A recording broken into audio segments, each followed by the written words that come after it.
حضرت آدم علیہ السلام کی آمد اور حضرت نوح علیہ السلام کی آمد کے درمیان 1000 سال کا فاصلہ ہے۔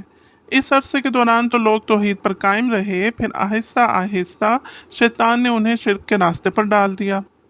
ابن عباس رضی اللہ عنہ سے روایت ہے کہ حضرت نوح علیہ السلام کی قوم کے بعض نیک آدمی جب فوت ہوئے تو شیطان نے ان کی قوم کے دل میں یہ بات ڈال دی کہ جہاں وہ حضرات بیٹھا کرتے تھے وہاں ان کے بت بنا کر رکھ دو اور ان کو وہی نام دو جو ان بزرگوں کے نام تھے۔ لہٰذا انہوں نے ایسے ہی کیا اور پتھر کے بت بنا کر ان کے نام وہی بزرگوں والے رکھ دیے۔ لوگ ان بتوں کو احترام کی نظر سے دیکھتے تھے اور ان بزرگوں کو یاد کیا کرتے تھے۔ اس وقت تو بتوں کی پوجا شروع نہ ہوئی، لیکن جب وہ لوگ بھی فوت ہو گئے اور علم مٹنے لگا تو وقت کے ساتھ ساتھ ان بتوں کا احترام اتنا بڑھ گیا کہ لوگ ان کو پوجنے ہی شروع ہو گئے، ان بتوں کی باقاعدہ عبادت شروع کر دی اور شرک عام ہو گیا۔ ایک اللہ کی عبادت بالکل ختم ہو کر رہ گئی۔ پھر اللہ کے حکم سے حضرت نوح علیہ السلام نے لوگوں کو ہدایت کا راستہ دکھایا اور توحید کا بول بالا ہوا۔